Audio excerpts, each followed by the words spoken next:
2 hours ಲೇಟಾಗಿ press meet start ಆದಾಗ ಓಡ್ಕೊಳ್ಳೋಣಪ್ಪ ಅಂತ ಅಂದ್ಕೊಂಡೆ. ಬಟ್ ಟ್ರೈಲರ್ ನೋಡಿದ್ಮೇಲೆ ನಮ್ಮ ಮೂಡ್ ಚೇಂಜ್ ಆಯಿತು. ಸೊ ಕೂತ್ಕೊಂಡೆ.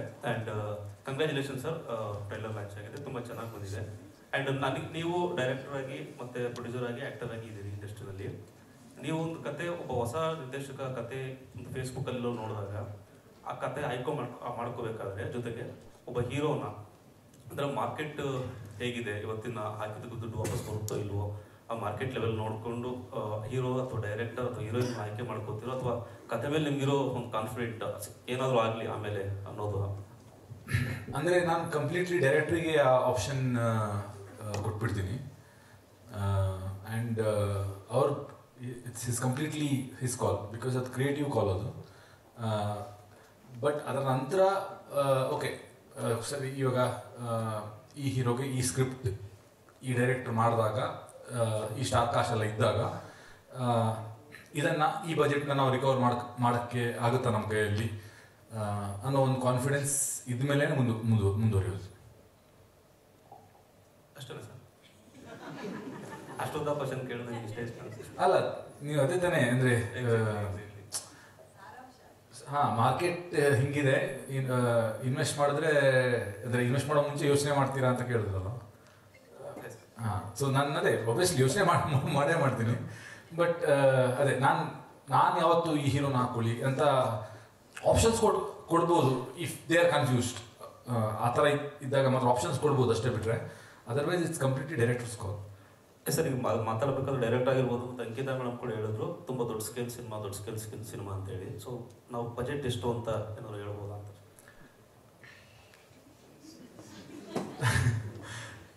ಸರಿ, ಒಂದು 6.5 ಆಗಿದೆ ಫಸ್ಟ್ ಪ್ರಿಂಟ್. ಡೈರೆಕ್ಟರ್ ನಮಸ್ತೆ ಸರ್, ಕಂಗ್ರ್ಯಾಚುಲೇಷನ್. ಮೊದಲನೇ ಸಿನಿಮಾ ಡೈರೆಕ್ಟ್ ಮಾಡಿದ್ದೀರಿ, ಜೊತೆಗೆ ಒಂದು ಒಳ್ಳೆ ಅವಕಾಶ ನಿಮಗೆ ಸಿಕ್ಕಿದೆ ಸರ್. ಸಾಕಷ್ಟು ಜನ, ಎಷ್ಟೋ ಜನ ನಿಮ್ಮ ಥರ ಟ್ಯಾಲೆಂಟರು ಸಾಕಷ್ಟು ಜನ ಹೊರಗಡೆ ಇದ್ರೂ ಕೂಡ ಅವ್ರಿಗೆ ಈ ಥರ ಅವಕಾಶಗಳು ಸಿಕ್ಕಿರೋದಿಲ್ಲ. ಮೊದಲನೇ ಸಿನಿಮಾದಲ್ಲೇ ರಚಿಸಿದಂಥ ಒಬ್ಬ ಸೂಪರ್ ಸ್ಟಾರ್ ನಿಮ್ಗೆ ಅವಕಾಶ ಕೊಡೋದು ನಿಜಕ್ಕೂ ಅದು ಗ್ರೇಟ್ ವಿಚಾರ.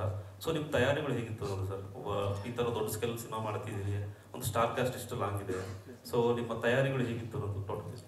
ಅಂದರೆ ಫಸ್ಟ್ ಆಫ್ ಆಲ್ ಅದೇ ಅವಕಾಶ ಅನ್ನೋ ಪದ ಇದೆಯಲ್ಲ, ಅಂದರೆ ನಾನು ಪರ್ಸನಲ್ ನಾನು ಬಿಲೀವ್ ಮಾಡ್ತೀನಿ, ಮತ್ತು ಟೀಮರ್ಗೆ ಒತ್ತಿ ಹೇಳ್ತಿದ್ದೆ, ಇನ್ನು ನೀವು ಆಪರ್ಚುನಿಟಿ ಅಂತ ಯಾವತ್ತೂ ತಗೊಳ್ಬೇಡಿ, ಇನ್ನು ರೆಸ್ಪಾನ್ಸಿಬಿಲಿಟಿಯಾಗಿ ತಗೊಳ್ಳಿ. ಇನ್ನು ರೆಸ್ಪಾನ್ಸಿಬಿಲಿಟಿ ತಗೊಂಡಾಗ ಮಾತ್ರ ಅವ್ರು ನಮ್ಮ ಮೇಲೆ ಇಟ್ಟಿದ್ದ ಟ್ರಸ್ಟ್ ಏನಿದೆಯಲ್ಲ ಅದನ್ನು ನಾವು ನಿರ್ವಹಿಸೋಕ್ಕೆ ಸಾಧ್ಯ. ನಾವು ಡೆಲಿವರ್ ಮಾಡಿದ್ರೆ ಅವರಿಗೆ ನಮ್ಮ ಥರ ಇನ್ನೂ ಜಾಸ್ತಿ ಹೊಸ ಫಿಲ್ಮ್ ಮೇಕರ್ಸ್, ಹೊಸ ಟೀಮ್ ಮೇಲೆ ಇನ್ವೆಸ್ಟ್ ಮಾಡಲಿಕ್ಕೆ ಧೈರ್ಯ ಬರುತ್ತೆ. ಸೊ ಆ ರೆಸ್ಪಾನ್ಸಿಬಿಲಿಟಿ ಅನ್ನೋದು ಮೈಂಡ್ ಇಟ್ಕೊಂಡು ಕೆಲಸ ಮಾಡಿ ಅಂತ ಹೇಳ್ತಿದ್ದೆ, ನಾನು ಅದನ್ನೇ ನಂಬಿ ಕೆಲಸ ಮಾಡಿದ್ದು. ತಯಾರಿ ಅಂತ ಹೇಳಿದ್ರೆ ಅಂದರೆ ನಾನು ಇಡೀ ಫಿಲಮ್ ಬಗ್ಗೆ ಓವರ್ ಯೋಚನೆ ಮಾಡ್ಲಿಕ್ಕೆ ಹೋಗಿ, ಅಂದರೆ ಓವರ್ ಯೋಚನೆ ಮಾಡಿದೆ, but for me each day was important. So ನನ್ನ planning was for each day. Over first film ಇಷ್ಟು ಬಜೆಟ್ ಆಗುತ್ತೆ, ಈ ಫಿಲಮ್ ನಾನು ಅಂದ್ಕೊಂಡಂಗೆ ಮಾಡ್ಬೇಕಂದ್ರೆ ಇಷ್ಟು ಬಜೆಟ್ ಆಗುತ್ತೆ ಅನ್ನೋದು ದಟ್ ವಾಸ್ ದ ಫಸ್ಟ್ ಇದು ಪ್ರೊಜೆಕ್ಷನ್. ನೆಕ್ಸ್ಟ್ ಆ ಬಜೆಟ್ನ ನಾನು ಕರೆಕ್ಟಾಗಿ ಅಷ್ಟೇ ಬಜೆಟ್ ಮುಗಿಸ್ತೀನ, so that was part of planning. Next execution ಅನ್ನೋದಿದೆಯಲ್ಲ ಅದು ಡೇ ಬೈ ಡೇ. ಸೊ ನಾನು ಈ ಪ್ಲಾನಿಂಗ್ ಈ ಥರ ಇದೆ, ಬಟ್ ಎಕ್ಸಿಕ್ಯೂಟ್ ಇಷ್ಟೇ ಬಜೆಟ್ಲಿ ಮಾಡಬೇಕು ಅನ್ನೋದು ಒಂದು.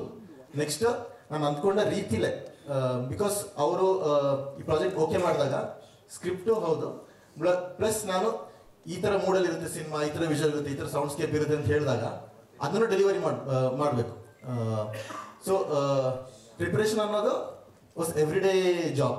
ಅಂದರೆ ಸಿನಿಮಾ ಸ್ಟಾರ್ಟ್ ಮಾಡಿ 2 ವರ್ಷಕ್ಕಿಂತ ಮೇಲಾಗಿದೆ, ಎವ್ರಿ ಸಿಂಗಲ್ ಡೇ ಪ್ರಿಪ್ರೇಷನ್ ನಡೀತಾ ಇದೆ. ಇವತ್ತು ಇದಕ್ಕೂ ಪ್ರಿಪ್ರೇಷನ್ ನಡೆದಿದೆ, ಸೊ ಪುರ್ಸೊತ್ತಿಲ್ಲ. ಪ್ರಿಪ್ರೇಷನ್ ನಂದು ಮುಂದೆ ಅಲ್ಲ, ಇಡೀ ಟೀಮ್ದು. ಸೊ ಈಗ ಫಿಲಮಲ್ಲಿ ಚಂದ್ರಿತ್ ಬೆಳ್ಳಿಯಪ್ಪ ಆ್ಯಂಡ್ ಟೀಮ್ ಅಂತಿದೆ, ಫಿಲಮ್ ನೋಡಿದ್ಮೇಲೆ ಎಂಡಲ್ಲಿ ಫಿಲಮ್ ಬೈ ಚಂದ್ರಿತ್ ಬೆಳ್ಳಿ ಟೀಮ್ ಅಂತಿದೆ. So it's a film by the entire team. ಅದು ಫಿಲಮ್ ನೋಡಿದಾಗ ಎಲ್ರಿಗೂ ಗೊತ್ತಾಗುತ್ತೆ. ಸೊ ಈ ಟೀಮ್ ಆ ಫಿಲಮ್ ಡೆಲಿವರ್ ಮಾಡಬೇಕಂದ್ರೆ preparation was from entire team, every single department. Shooting ಎಲ್ಲೆಲ್ಲಿ ಮಾಡಿದ್ದೀರಾ? ಬೆಂಗಳೂರಲ್ಲೇ ಮಾಡಿದ್ದು. ಬಟ್ ಏನಂದರೆ ನನಗೆ ಈ ಫಿಲಮ್ ಏನಿದೆ ಅದಕ್ಕೊಂದು ಕನಸಿನ ಟೆಕ್ಸ್ಚರ್ ಇರಬೇಕು ಅಂತಿತ್ತು, ಒಂದು it should feel like A dream ಅಂತ. ಸೊ ಲೊಕೇಶನ್ ಅನ್ನೋದು ತುಂಬ ಇಂಪಾರ್ಟೆಂಟ್ ಆಗಿತ್ತು. ಸೊ ನನಗೆ ಬೆಂಗಳೂರಲ್ಲಿ ಶೂಟ್ ಮಾಡಿದ್ರು ಸರ್, ನಿಮ್ಗೆ ನೋಡ್ಬೇಕಾದ್ರೆ ನಾನು ಬೆಂಗಳೂರಲ್ಲಿರೋ ಒಂದು ಕತೆ ನೋಡ್ತೀನಿ ಅಂತ ಅನಿಸ್ಬಾರ್ದು. ಒಂದು ಕನಸಿನ ಲೋಕದಲ್ಲಿ ಇದ್ದೀನಿ ಅಂತ ಅನಿಸ್ಬೇಕು. ಕನಸಿನ ಲೋಕ ಅಂದ್ರೆ ಫ್ಯಾಂಟಸಿ ಅಲ್ಲ, ಅಂದರೆ ಈ ಒಂದು ನಮ್ಮ ಸಾಂಗಲ್ಲಿ ಸ್ವಲ್ಪ ಫ್ಯಾಂಟಸಿ ಥರ ಎಲ್ಲ ತೋರಿಸಿದ್ರು. ಕನಸು ಅನ್ನೋದು ಬರೀ ಫ್ಯಾಂಟಸಿಗೆ ಲಿಮಿಟೆಡ್ ಅಲ್ಲ. ಕನಸು is just like your memory. ನಿಮಗೆ ನಿಮ್ಮ ಚೈಲ್ಡ್ಹುಡ್ ಒಂದು ಮೆಮೊರಿ ರಿಕಾಲ್ ಮಾಡಿದಾಗ ಅದು ಎಕ್ಸಾಕ್ಟ್ಲಿ ನಡೆದಂಗೆ ನೀವು ರಿಕಾಲ್ ಮಾಡಲ್ಲ, ಅದಕ್ಕೆ ಅದು ಟೆಕ್ಸ್ಚರೇ ಚೇಂಜ್ ಆಗುತ್ತೆ ನೀವು ಒಂದು ರಿಕಾಲ್ ಮಾಡಿದಾಗ ಅಥವಾ ನಿಮ್ಗೆ ಕನಸಿನ ರೂಪದಲ್ಲಿ ಬಂದಾಗ. ಸೊ ನನಗೆ ಫಿಲಮ್ ಮಾತ್ರ ಕಾಣಬೇಕಾಗಿತ್ತು. ಸೊ ಲೊಕೇಶನ್ ಬೆಂಗಳೂರಿಗೆ ಶೂಟ್ ಮಾಡಿದ್ರು, ನಿಮ್ಗೆ ಅದೊಂದು ಬೇರೆ ಟೆಕ್ಸ್ಚರ್ ಕೊಡೋ ಪ್ರಯತ್ನ ಮಾಡಿದ್ದೀವಿ. ಅದಾಗಲೇ ಹೇಳ್ದಂಗೆ ನಮ್ಮ ಎಕ್ಸಿಕ್ಯೂಟಿವ್ ಪ್ರೊಡ್ಯೂಸರ್ ಶಶಿಕುಮಾರ್ ಅವರಿಗೆ ತುಂಬ ಕಾಟ ಕೊಟ್ಟಿದ್ದೀವಿ ಆ ಲೆಕ್ಕದಲ್ಲಿ, ಪ್ರೊಡಕ್ಷನ್ ಡಿಸೈನರ್ ಆಗಲಿ ಮತ್ತು ಶ್ರೀವತ್ಸನ್ ಆಗಲಿ. Yeah, so long answer but yeah that's answer. ಯಾವುದೇ ಒಂದು ಸಿನಿಮಾಗಾದರೆ ಮೊದಲು ಅಟ್ರಾಕ್ಟ್ ಮಾಡೋ ಟೈಟ್ಲು ಮತ್ತು ಆಮೇಲೆ ಸಾಂಗು ಮ್ಯೂಸಿಕ್ ಅದೆಲ್ಲ ಇರುತ್ತೆ. ಟೈಟ್ಲು ತುಂಬ ಚೆನ್ನಾಗಿದೆ, ಎಲ್ಲರೂ ಒಂದು ಅಟ್ರಾಕ್ಷನ್ ಆಗಿದೆ, ಮನಸ್ಸಲ್ಲಿ ಹೊಡೆಯುವಂಥ ಟೈಟ್ಲು. ಅದು ಅದೇ ನಾನು ಸರ್ ಹೇಳಿದಂಗೆ ಬ್ಲಾಗ್ ಬರೆದಾಗ dew drop sunshine in blade of grass ಅಂತ ಬರ್ದಿದ್ದು.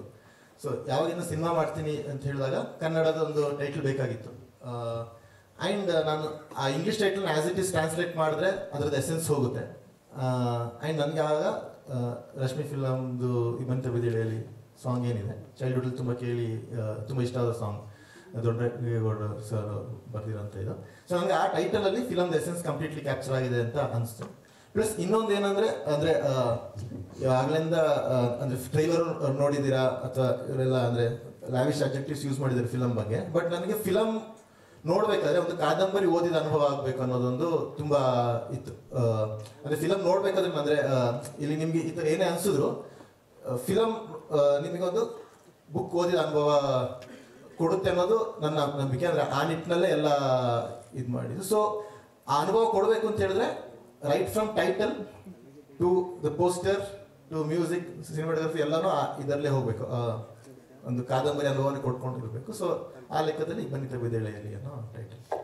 ಸಿನಿಮಾ ಟೈಟ್ಲ್ ಆಯಿತು. ಈಗ ನಿಮ್ಮ ಟೈಟ್ಲು ಇಷ್ಟು ಸಹ ಇಂಡಸ್ಟ್ರಿಗೆ ಇಂದ್ರಜಿತ್ ಒಬ್ಬರು ಇದ್ರು, ಈಗ ಚಂದ್ರಜಿತ್ ಒಂದೆರಡು ಕನ್ಫ್ಯೂಸ್ ಇರೋದು. ಅಲ್ಲ ಅದೇ ಒಂದೊಂದ್ಸಲ ಚಂದ್ರಧರ ಆಗುತ್ತೆ, ಅದು ಒಂದ್ಸಲ ಚಂದ್ರಕಾಂತ್ ಆಗುತ್ತೆ ಪೇಪರ್ಗಳಲ್ಲಿ. ಅದೇ ನೀವು ಪ್ರೀತಿಯಿಂದ ಹೆಂಗೆ ಕರೆದ್ರು ಹಂಗೆ. ಓಕೆ.